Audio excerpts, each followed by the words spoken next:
नमस्कार दोस्तों, आज के इस वीडियो में कॉल रिकॉर्डिंग के साथ दो ऐसे पत्रकारों को नंगा करा जाएगा जिन्होंने आपके दिल में जगह बना रखी है।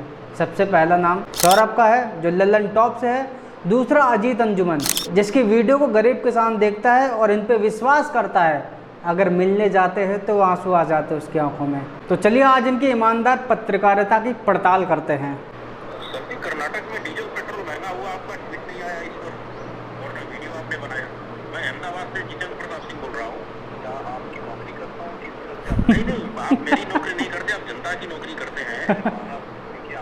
तो ट्वीट आपका फोन आपके पास, बिल्कुल ये जनता को आप जैसे कांग्रेस के दलालों की बस हो गया। कितने गिनती करके 25 सेकंड रिकॉर्डिंग चली। जब बंदे को मालूम चल गया कि आप तो पोल पट्टी खुलती जा रही है, जितना कुछ बोलूँगा उतने फंसता जाऊँगा, तो इससे अच्छा कट कर दो। तो उन सभी को बता देना चाहता हूँ जो ध्रुव राठी जैसे या अजीत अंजुमन जैसे या जो कोई भी ऐसे दोगले पत्रकार हैं जिनको ऐसा लगता है कि अगर कोई रैंडमली इंसान कॉल करता है और अगर तुम कुछ नहीं बोलोगे, डायरेक्ट कॉल काट दोगे तो तुम फंसोगे नहीं। फंस तो तुम तब भी जाओगे क्योंकि सामने वाले का जवाब नहीं दे पा रहे हो। अपने आप को बताता है कि बाहर हूँ मैं, और डेली मिनट में इसके ट्विटर पे ट्वीट होते हैं। एक सिंगल ट्वीट नहीं किया डीजल पेट्रोल जब महंगा हुआ कर्नाटक में, क्योंकि कांग्रेस की सरकार है। अब चलिए इनके छोटे भाई सौरभ द्विवेदी की कॉल रिकॉर्डिंग सुनते हैं, क्या ये जवाब दे पाई या नहीं, क्योंकि कैमरा के सामने तो बहुत बोलते हैं, फैक्ट कॉल पे टकराए हैं तब इनका मुंह नहीं खुलेगा। सर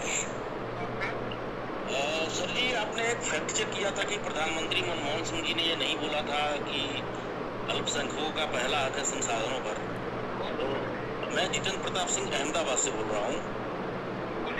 तो आपने वीडियो का वो हिस्सा अपने उसमें दिखाया ही नहीं जिसमें उन्होंने साफ बोला। मैंने आपको व्हाट्सएप पर भेजा है। बिल्कुल तो नहीं दिखाया था। चाइनीज पत्रकार मत बनिए सर जी।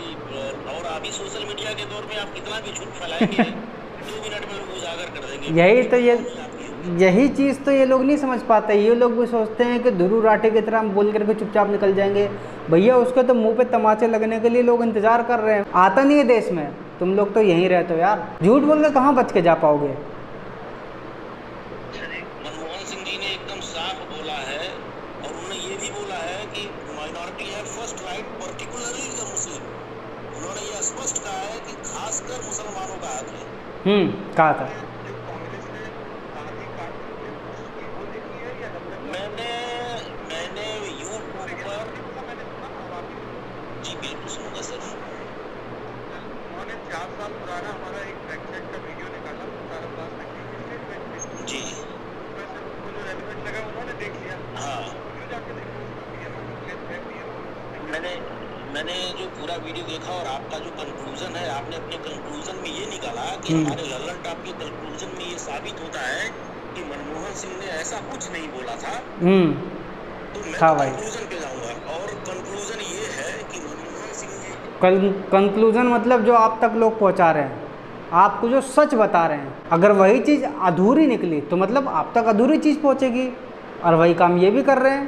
और सुनते हैं आगे। ने एकदम साफ बोला था और मैंने ना आप पे भरोसा किया ना, बीजेपी के क्लिप पे भरोसा किया। बिल्कुल इंडिपेंडेंट आदमी हूँ मैं, इंडिपेंडेंट होना चाहिए। यूट्यूब पे वो भाषण आज भी पूरा है। मैंने वो पूरा भाषण सुना। उस भाषण में उन्होंने ये बोला कि the minorities have first right on Indian to be संसाधन। फिर उन्होंने बोला कि the minorities particularly Muslim has the first right. और मैंने आपको व्हाट्सएप पर वो क्लिप भी भेज दी है, आप भी फुर्सत में देख सकते हैं।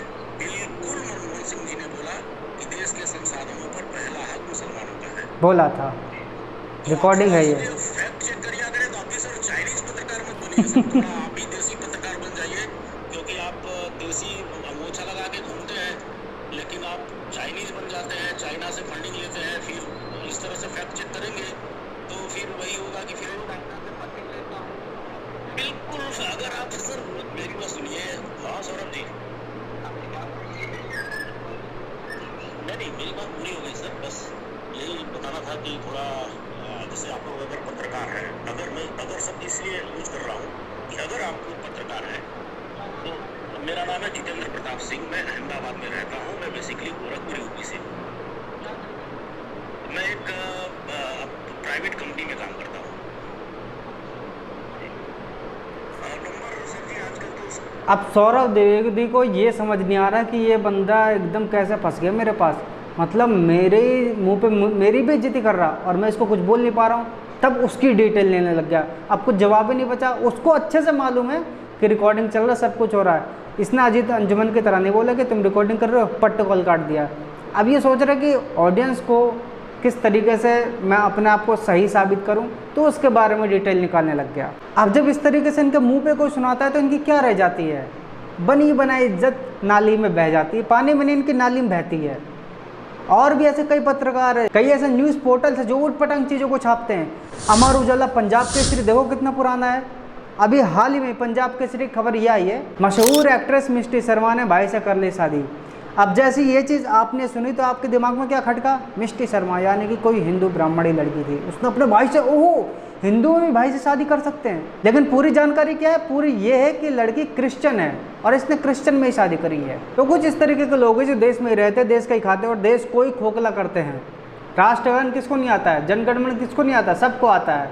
नवाजुद्दीन सिद्दीकी इतने लोगों के बीच में खड़ा है, सब लोग राष्ट्रगान गा रहे हैं, लेकिन इसके मुँह से चूं तक नहीं निकल रही है।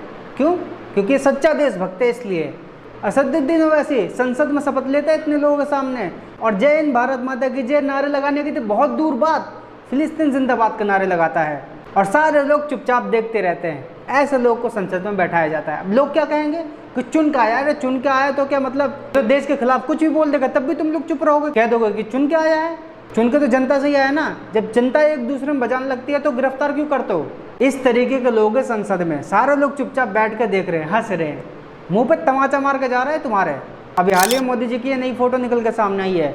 इनसे कह देना चाहता हूँ और जितने भी इनके समर्थक हैं उन सभी से कह देना चाहता हूँ कि देखो भैया दोगलापन दिखाना बंद करो। जितना साथ हमारा होना था, चुनाव में जिताना तक था, सपोर्ट करना था, वो हम ना कर दिया, आप जीत भी गए। अब दोगलापन हम नहीं देख पाएंगे। जो गलत लगेगा मुंह पे बोला जाएगा, मुंह पे तुम्हें सुननी पड़ेगी। जिनको भी ऐसा लगता है कि मैं इस चीज़ को लेकर सही बात बोल रहा हूँ तो कमेंट सेक्शन में अपना समर्थन दे सकते हैं, क्योंकि अगर अब भी आप चुप रहोगे, केवल बीजेपी मोदी करोगे तो घंटा कुछ भी नहीं होने वाला। ना पिछले 10 साल में जिहाद के खिलाफ कुछ भी हुआ है और ना शायद आगे आने वाले समय में कुछ हो पाएगा। तो जिस सोच को बरकरार रखते हुए इस पार्टी को आपने जिताया है, यही सोच को बरकरार रखो, क्योंकि अगर आप सत्य को इग्नोर करोगे, पार्टी के खिलाफ नहीं बोलोगे, तो आप इनके गुलाम बन के रह जाओगे। नमस्कार।